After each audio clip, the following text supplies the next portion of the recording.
Shut up and sit down.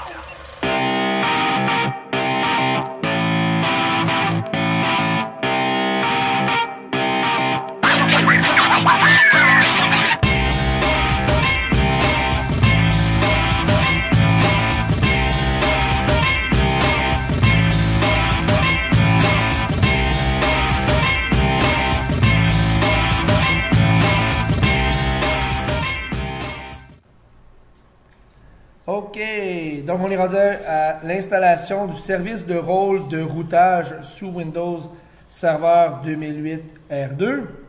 Donc nos objectifs, évidemment, c'est d'apprendre à installer ce rôle et à le configurer correctement et évidemment à le tester. Le contexte de notre petite vidéo, c'est que la compagnie TechMinus ne dispose pas de routeur dédié. Et donc, elle va utiliser un autre serveur, là, le serveur qu'on a présentement, pour faire le pont entre le réseau local avec tous ses clients et de l'autre côté, le réseau Internet. Donc, notre serveur va devenir concrètement la passerelle de notre réseau. OK? Et elle va faire du NAT, Network Address Translation, afin de passer de réseau privé vers un réseau public. Ce qu'on a besoin pour expérimenter ça, évidemment, accès Internet, un environnement virtuel avec un serveur 2008 déjà installé. Vous devriez normalement avoir déjà l'atelier 2.1 complété, celle sur le contrôleur de domaine qui sera pas nécessaire, mais si vous ne l'avez pas fait avant, vous ne pourrez pas le faire après. Donc, on commence par la démonstration. On va regarder le bon de travail. Donc, le bon de travail nous dit « Bonjour IT. En attendant l'achat du routeur pfSense, veuillez installer et configurer le service de stratégie réseau sur le serveur principal de TechMinus. » Donc, le nom exact du service, il est ici. Il s'agit du service de stratégie réseau. Ensuite, ce qu'on nous demande, on dit « Pour que je puisse tester son utilisation comme routeur temporaire pour les autres du réseau, veuillez installer également la fonctionnalité, donc il ne s'agit pas d'un rôle, mais bien d'une fonctionnalité, de routage. Pour ce qui est de la configuration, veuillez activer les deux services suivants sur la carte réseau WAN, c'est-à-dire routage réseau et NAT. On dit afin de tester le routage, configurez vos clients de sorte que le serveur est votre passerelle. Donc, allons-y.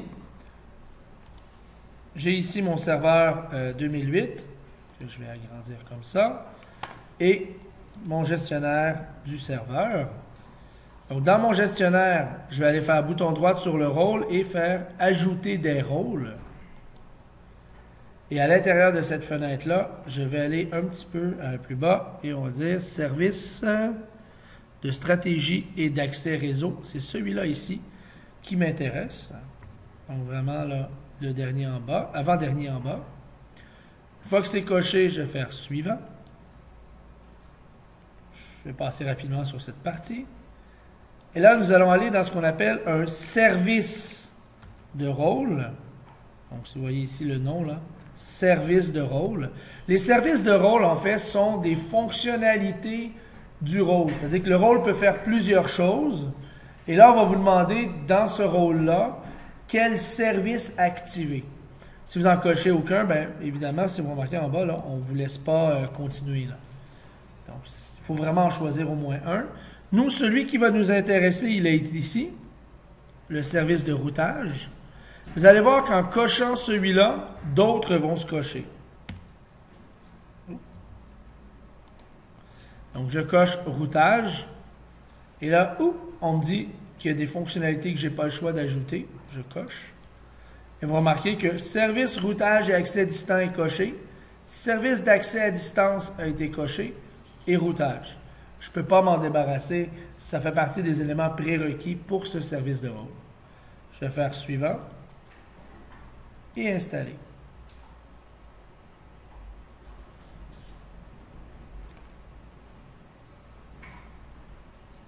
Et je vais faire fermer. Avant d'aller dans mon rôle lui-même, je vais aller vérifier mes cartes réseau. Normalement, je les ai déjà configurées correctement. Mais je vais m'assurer qu'elles sont bien présentes et actives.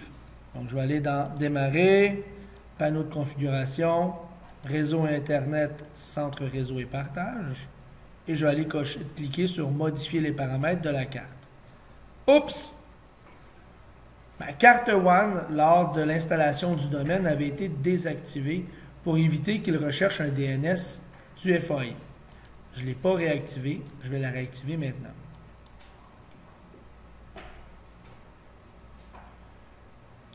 Du côté LAN, je vais aller vérifier mes propriétés. Je vois que ma carte réseau est bien configurée. Donc, si on regarde comme il faut et d'un peu plus près, l'adresse IP qui est là est celle de mon serveur. C'est important que je ne peux pas la changer maintenant que le DNS et le domaine ont été faits. Je ne touche plus à ça. Et le DNS en bas, ça peut paraître un peu étrange. Je reçois une adresse 127.0.0.1, mais c'est parce que le serveur a détecté que c'était lui-même. Donc, plutôt que d'utiliser une adresse de sortie qui serait 172.16.1.1, il utilise l'adresse de bouclage, ce qui est très fonctionnel. Donc, pas de problème. Je vais faire OK 2 fois. Je vais regarder que la carte réseau WAN, elle devrait être en DHCP. C'est son cas. Donc, tout va bien. Donc, je suis donc prêt à configurer le service de routage. Je vais retourner dans mon gestionnaire du serveur. Et dans le gestionnaire, dans les rôles, je vais aller sous le rôle service de stratégie et d'accès réseau. Et là, on voit ici le petit icône rouge qui nous indique que le routage et accès à distance, donc le service, ne fonctionne pas. En fait, si je clique dessus, on me dit que ça n'a pas été configuré. Donc, je vais simplement faire bouton droit et choisir la première option, configurer et activer le routage et l'accès à distance. Je coche. Et là, j'ai juste à suivre le petit assistant. Je vais faire suivant. Dans celui-là, ici, ça décide un peu pour vous. Si vous faites confiance à Microsoft, vous pouvez choisir la bonne option qui est l'accès NAT, ici. Moi, je ne lui fais pas confiance. Je préfère choisir moi-même comment je vais configurer. Alors, je vais choisir plutôt l'option configuration personnalisée et je vais faire suivant. Maintenant, on me demande quels sont les services et protocoles, en fait, que je veux activer. Ce que je veux, c'est du routage, donc il va agir comme un routeur.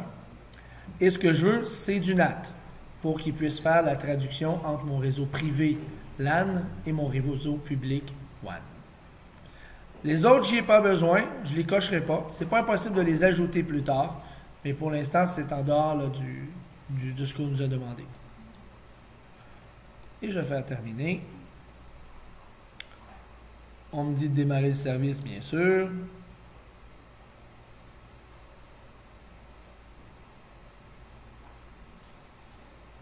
Terminé. Allez. Voilà. Donc, si vous remarquez ici, routage et accès distant est passé au vert. Ce qui veut dire que le service est fonctionnel. Par contre, si je l'ouvre et que je m'en vais, pas dans IPv6, dans IPv4, je vais aller dans NAT. J'ai aucune carte qui fait du NAT présentement. Pourtant, quand je vais dans Interface réseau en haut, je vais agrandir ça un petit peu. Voilà. On voit bien que ma WAN et ma LAN ont été détectées. D'ailleurs, si vous aviez oublié de réactiver votre WAN, ce ne serait pas trop tard. Vous pourriez quand même le réactiver post-configuration. Et ici, vous feriez simplement là, F5, là, en fait, j'ai essayé de mettre à jour, puis il aurait fini par la trouver. Sinon, je pense que si vous faites une nouvelle interface de connexion, vous pourriez essayer de la trouver là. Il n'y en a pas d'autres, là, que celle-là. Donc, WAN et LAN sont là. Alors, ce que je vais faire dans NAT, je vais aller choisir la carte qui va faire du NAT. Ce n'est pas la carte interne, ça c'est le bouclage. Est-ce que c'est la LAN? Est-ce que vous voulez qu'il fasse du NAT sur le LAN? Non. Ce que vous voulez, c'est qu'il fasse le NAT au moment de sortie, donc au moment de passer du réseau privé vers le réseau public. Donc, il s'agit de la WAN que vous voulez activer. Il me demande maintenant de quel type d'interface il s'agit. C'est une interface publique connectée à Internet et non pas l'autre. Si vous aviez coché l'autre, il n'y aurait pas fait de NAT.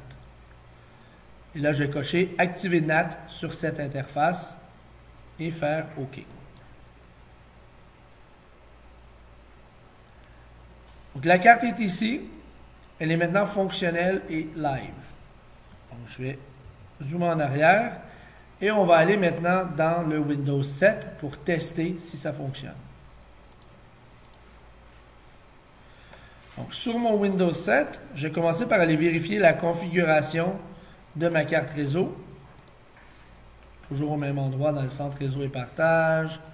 Modifier. Je rentre dans la carte réseau. Propriété. Bon. Donc, si on remarque ici, il me manque quelque chose. Hein? On remarque immédiatement que la passerelle, on l'avait laissée vide au moment de la configuration puisque nous n'en avions pas.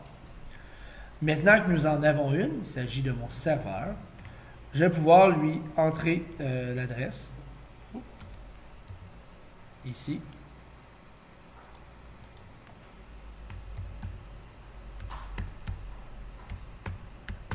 Donc, il s'agit de l'adresse IP de mon serveur. Et si vous remarquez d'ailleurs, c'est la même que mon DNS en bas. Comme je vais maintenant aller sur Internet, il serait probablement sage de mettre un auxiliaire, un DNS secondaire, et je vous recommande fortement celui de Google. Vous pourriez décider de mettre celui aussi de votre fournisseur d'accès à Internet si celui-ci vous avait fourni un DNS. Dans mon cas, moi, je pourrais mettre celui de la CSDM qui ferait le travail de relayer le message à qui de droit là, dans le cloud. Je vais faire OK. OK. On va fermer tout ça. Et maintenant, on va aller tester. Pour tester, la façon la plus simple, c'est d'ouvrir une fenêtre DOS et commencer par faire un ping sur Google. Donc, vous remarquez que Google répond. Lorsque je tape google.ca, ça nous dit deux choses. La première, la traduction DNS a fonctionné. Donc, il y a un serveur DNS qui a traduit en adresse IP google.ca. Et la deuxième chose que ça vous dit, c'est que votre routage fonctionne puisque j'ai été capable de sortir de mon réseau grâce à mon serveur maintenant devenu un routeur. Donc voilà, vous savez maintenant installer et configurer votre service de routage.